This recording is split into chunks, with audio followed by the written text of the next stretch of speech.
guys, welcome back to my channel. My name is Paige and this is my open book. In today's video we have the first official book haul of 2025. It's a big one because this is a collective book haul of basically every book I've bought this year so far. So grab a drink and grab a snack and let's talk about the book buying problem that I have.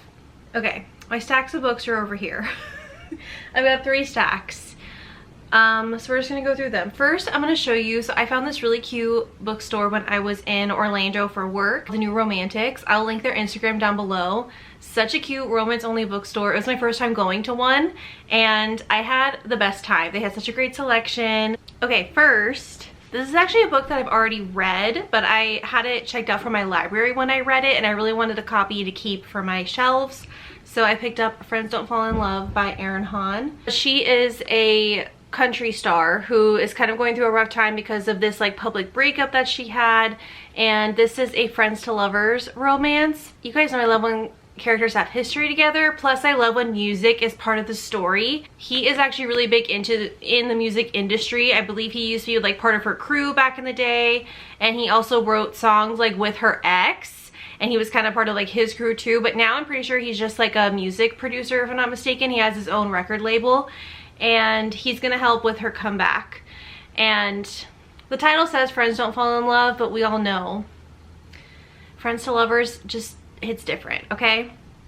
I loved this book a lot, so I was happy to buy a physical copy that I could keep on my shelves. Next, this was in their local author section and it is actually signed by the author.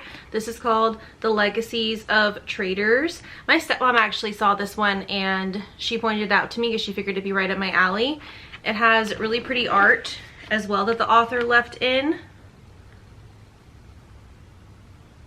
And as I said, it is signed. It says, "Welcome to the Rebellion." And then it has the author's signature. But even though it's a local author to the Orlando bookstore that I went to, this is actually set in Virginia, which is where I live now. So I thought that was an interesting touch that it's written by a Florida author, but it's set in Virginia. I feel like I'm gonna love that aspect of it. It seems like a romantasy. It says, "Some stories are meant to be written in prose. Hers will be written in blood." I know there's like a heist involved, and obviously there is a rebellion to speak of, but other than that, I kind of want to go in blind and just see what happens, just because I never heard anyone talk about this. It was a total gamble, but I just couldn't resist this cover, the fact that it was signed, and I think my favorite part about that bookstore was just the fact that it supports independent authors, so that was the goal and I achieved that. This is another one that I've already read. It was on Kindle Unlimited and I wanted to get the physical copy. This is Rewrite Our Story by Kat Singleton.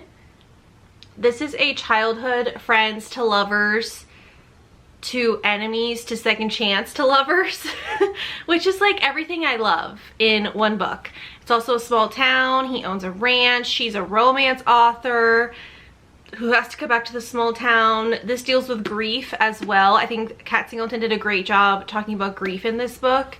And yeah, super emotional, but really, really solid. And this is actually a nice special edition where on the chapter headers it has photographs, which I thought was just so pretty. And like, look at the back. I'm obsessed. So again, already read it, but I'm happy to actually have a physical copy on my shelves. Then maybe I can reread and annotate it one of these days because I love that. They have this in their BIPOC section. This is an author that I haven't read from before, but I see a lot of people talking about her book, so I was really excited to pick this up. This is called Where We End and Begin, and this is a second chance romance. Whenever I'm finding a new author, I try to look for tropes I know I'm gonna like friends to lovers or second chance, because it kind of gives me an in, right? Like, even if I may not like that author's writing style, at least I know there's something about it I'm gonna like, and I feel like it gives them an advantage for the first go around. And this one is star-crossed lovers get a second chance at romance, and they're reunited at a wedding. Like, how great of a setting is that? I love when there's a wedding in a book, and I'm really excited about this one. I believe it's set in Nigeria, if I'm not mistaken. Yep, she has to return to Nigeria for a friend's wedding and she runs into him. The shy, awkward boy that she loved as a teenager is now a sophisticated, confident man. I can't wait. I can't wait. This is one that I've had my eye on, and I was gonna hold off on buying it until like summertime because the setting of this is a summer camp, but when in Rome. I was in Florida. It made sense. This is another rock star romance. He is a rock star and she is a dance instructor. And this is an enemies to lovers romance. And yeah, summer is the best time to read a summer camp romance. I think it's a fun setting when you're in the mood. So I'm excited. I haven't read anything by this author either. But, you know, when there's a rock star involved, I also like that these are both plus size characters. And he's wearing a Metallica shirt, so he already gets brownie points for that. This I thought would be fun because it combines two of my favorite genres. This is called She Doesn't Have a Clue by Jenny Elder Moak. And this is supposed to be like half mystery, half romance. And like those are my two favorite tropes. Or not tropes, genres, I should say, put together. It says mystery and rom-com have a meet cute to die for in this sparkling debut.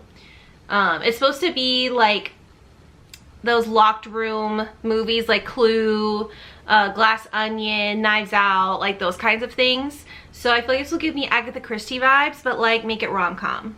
So that's all you gotta tell me. Next, I picked up Second Time Sweeter by Beverly Jenkins. I really need to start reading more Beverly Jenkins because I have so many of her books physically and on Audible. I know that she is such a great and well-loved author. She does great historical romances, and I think I just know they're gonna wreck me because of how like heavy-hitting they are. So I feel like I've been putting them off, but I really need to just do it. And this one is actually kind of like a 2-for-1 situation. I think it's technically one story, but within this story, there's two love stories that she talks about in here. So one of them is between Mal, who is a recovering alcoholic, and a female character by the name of Bernadine. But then there's also another character by the name of Gary, who's like the store owner, and he gets reunited with his high school sweetheart. So like it's also about their romance. So we're getting a 2-for-1 special with this one, and I couldn't pass that up. And then my stepmom actually got this for me at the bookstore because she knows how much I love Miss A.L. Jackson. I didn't pre-order this physical copy because it was on Kindle Unlimited and Listen, so I was just gonna listen to it. But now that I have the physical copy, I could even do a tandem read if I wanted to and annotate while I listen. So this is just amazing. This is A.L. Jackson's first time doing a fantasy. I have heard people say this does kind of read like young adult-ish just because the female main character is a teenager.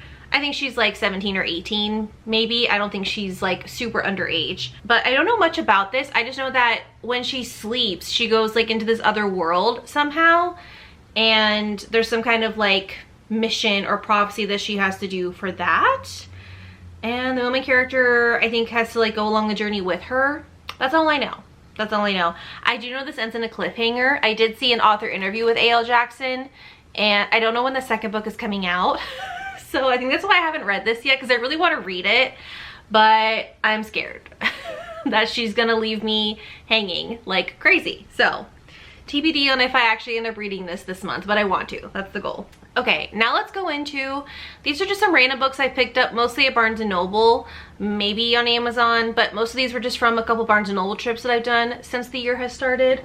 Okay, these first 3 are fun because my husband and I, for Valentine's Day, we went to Barnes & Noble together and we each picked out a book for ourselves, and we picked out 2 books for each other. So this is the one I picked for myself. This is a historical romance by Kerrigan Byrne. I've seen people talk about her series. I don't know what the series is called, but the first book is called The Highwayman. And I know those are on Kindle Unlimited. Those have been on my radar for a while. And this one just sounded intriguing to me. This is called The Devil in Her Bed. And the female main character is a countess by night, or by day. A countess by day, but then at night she's trying to hunt the people who are responsible for killing her family. And then the male main character, he is like kind of like in the Secret Service in a way, for the government, I believe. Yeah, he lives in Secret Service to the crown, but they call him the Devil of Dorset, and somehow they kind of get wrapped up together. I don't know, but this just looked really good, so I picked it out for myself. Why not? And then these are the 2 that my husband picked out for me. First, he picked Brood with Love, and this is a sapphic young adult kind of like witchy romance. It says this story will charm readers with its magic, quirky town, and sweet romance. So one of the female main characters, her name is Sage, and she is supposed to run her family's apothecary. She's a plant witch, and then her ex-best friend is coming to work at the same apothecary. but some stuff starts happening at her family's shop. So they have to kind of work together to figure out what's going on, and sparks fly again. And I'm excited for this one. It's funny that he picked this out because this is actually a book that I had on hold with my library before we moved. But then because we moved, I had to cancel my hold, so I never got to pick it up. And he didn't even know that. So the fact that he picked this out is perfect. He knows me so well. Then he also picked out Love and Other Conspiracies. It says, the hardest thing for a paranormal conspiracy theorist and a web series producer to believe in is finding love in this swoony debut romantic comedy. So it's a rom-com, but like with people who hunt cryptids, I guess. So Hallie just went through a breakup and she's producing this new like online series and she's trying to look for a new story. It says inspiration could come from the strangest places, like the most handsome guy she's ever seen passionately discussing Bigfoot on a late night docuseries. And that man is Hayden. He is a cryptid expert. He has a like hit podcast, and he meets this blue-haired producer that offers him the opportunity to lead his own web show. So they're gonna work together on this new show, and I'm curious about this one. Would I normally pick this out for myself? I don't know. My husband is super into cryptids, so he picked this up like kind of as a joke, but also like he did say that he would be willing to buddy read this with me. So I consider that a win, even if the book doesn't end up being good. Next, I picked this up. This is such a gorgeous cover. Let's just give it its moment. The red sprayed edges. I love this cover style.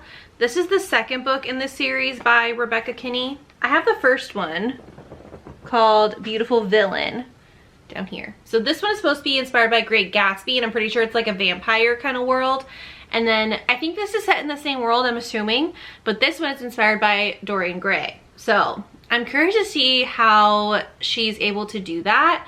I know this is male-male romance, obviously, but I haven't even read this one yet. So I don't even know if I like her writing or if I'm gonna like this series. But like I said, I just couldn't, like, come on. Come on. I'm just a girl. Next is another one that I saw on Bookstagram being tossed around. This is called Unromance by Erin Connor. Again, another new author. I believe in this one, the female main character, she is an actress. No. She's a romance author. I think he's an actor, or he's like some kind of Hollywood star, but he has been getting burned by relationships so much, and she is like the romance expert, right? And he is trying to not be a hopeless romantic anymore because he keeps getting his heart broken. So I think their plan is like she's gonna try and like make him sick of it by having him go through like every single romance trope in the book or something like that. I don't know. I thought this could be a good time. I saw a couple good reviews online, and I do like this. I've never seen a cover style like this before, and I really like it.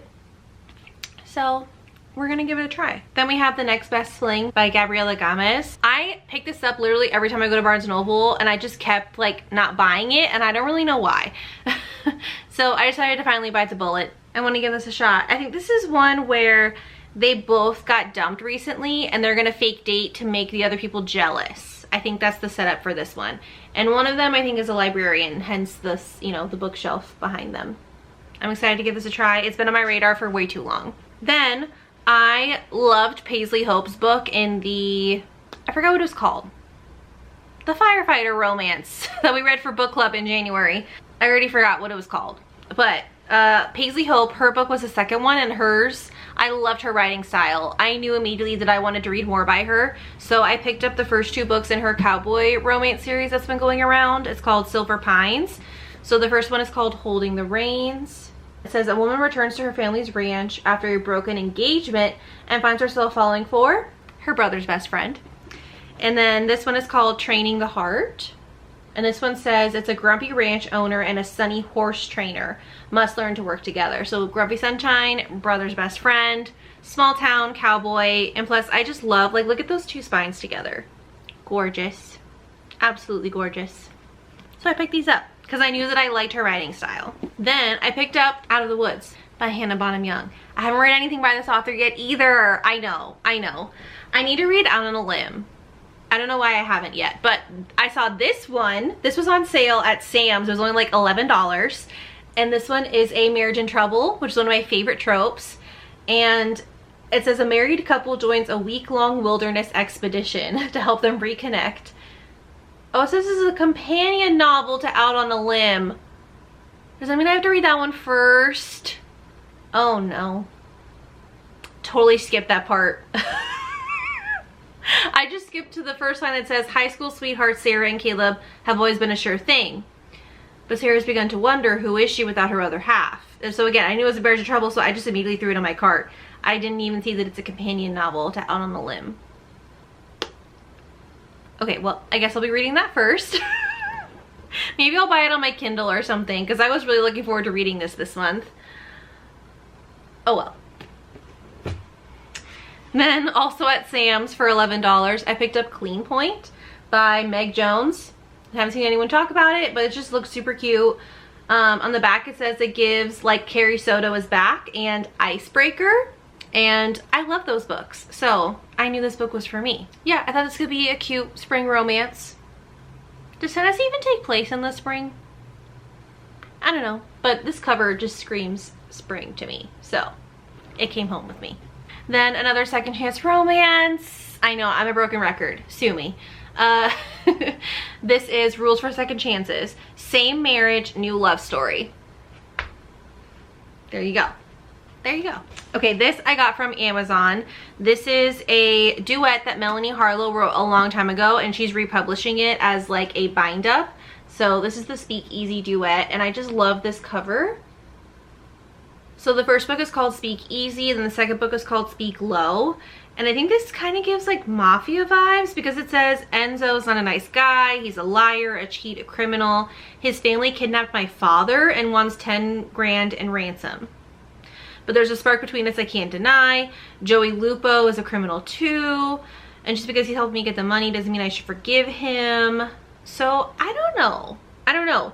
But Joey Lupo, the Lupo family is in her other book. So I didn't even realize that like this is like part of the Lupo family origin story.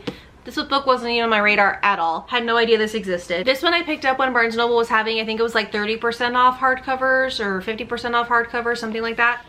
This is from the YA section. This is called A Multitude of Dreams. It's giving like dark fantasy vibes.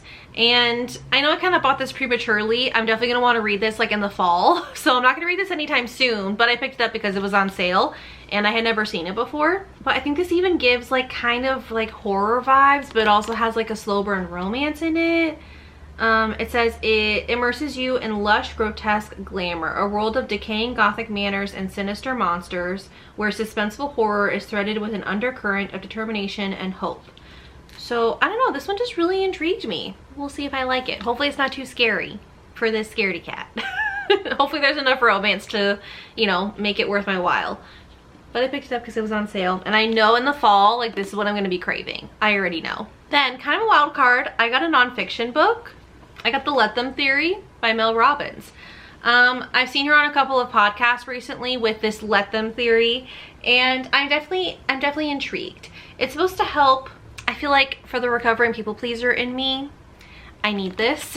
But it's basically supposed to help you be able to kind of like release control and only focus on what you can control instead of trying to change what you do to please other people, basically. So like, oh, if this person's gonna be upset because you did XYZ, let them be upset. That's their problem, be upset. You can't control what everybody else does and thinks and feels.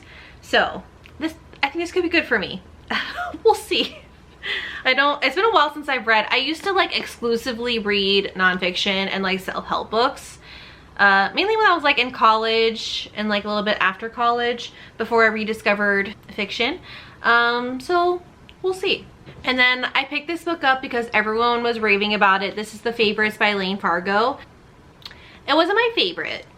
It was my favorite. But I think it's because so many people were comparing this to Taylor Jenkins Reid. I personally just didn't really like the characters very much. It was more so like a FOMO thing that made me read this book and not because I was like actually enjoying it. Okay, and then all that's left are some things that I pre-ordered. So let's run through those real quick. Okay, we have First Time Caller by B.K. Borison. This one is supposed to be where the male main character, he hosts a radio show that's supposed to be like giving people advice. And the female main character's daughter actually calls in And when she picks up the phone, the clip of them talking to each other on the hotline goes viral. So I think she ends up being part of the radio show, if I'm not mistaken. And yeah, so it's a single mom, and I think he is like helping her date again, but then he realizes that he has feelings for her. I've been seeing good reviews, and the little like snippets I've been seeing people post definitely have me intrigued. So I'm excited. I did love BK Borison's Love Light Farms. The first book I loved, but the second book I DNF'd, so I never continued that series. So maybe this will be a tiebreaker. And then of course, you know, I had to pre-order Tessa Bailey's new book, Dream Girl Drama. This is a hockey romance set in the same series as Fangirl Down and Au Pair Affair. So this one is supposed to be like step siblings, and he's a hockey player and she's kind of like the spoiled girl. So I'm not sure how I'm gonna feel about that. It says it's a steamy chance encounter between a professional hockey player and the manic pixie dream girl he just can't seem to forget takes a turn when the pair realize that their parents are engaged. Yeah, so you get snippets of their story in the previous book, and they do have some funny banter. And I think I'm definitely gonna like the male main character, but I'm just not sure if I'm gonna like the female main character. We'll see, we'll see. But this one has pretty sprayed edges with the hockey sticks on it. Super pretty for Valentine's Day, right? Then, of course, I had to pre-order Deep End by Ali Hazelwood. This one is a sports romance between a competitive diver and an ace swimmer. It's a college romance, but it's also like forbidden.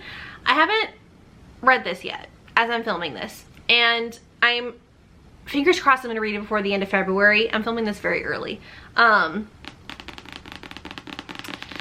I did listen to the audiobook sample because I almost got it on audio, and I'm pretty sure he's dating like someone else on her team. So I don't know how that's gonna pan out, but anyway, I have seen such good things about this book, so I am pumped. And the sprayed edges are super pretty. Got that water effect, and there's even like little droplets on the book. I don't know if you'll be able to see. So I know I wanted this on my shelves. Then of course, the conclusion to the Ruinous Love trilogy, we have Scythe and Sparrow. This one has really cool metallic detailing. This is the Barnes & Noble exclusive. I talked about this in my beginning of the year tag. This is one of my 5-star predictions, but there's clowns. Sorry if the lighting changed. The light just went out. There's clowns in this. It is in the trigger warnings. So I don't know how that's gonna work for me, but we'll see. Then some special editions that I just had to get. The Hunger Games box set. I just love the floral design with the Mockingjay. Come on. I'm not gonna take them out because it's always impossible to get them back in the box. But just take my word for it, they're gorgeous. Absolutely gorgeous. All right, that's gonna be it for today's video. Clearly I have a problem. If you see me buying any books in the month of March, tell me to stop, for real, because I need to be reading some of these before I keep buying more. We'll see if that actually happens though. So give this video a like and leave a comment down below telling me what book you've bought recently, and be sure to hit that subscribe button so you can see my thoughts when I read these books. And I'll see you next time. Bye.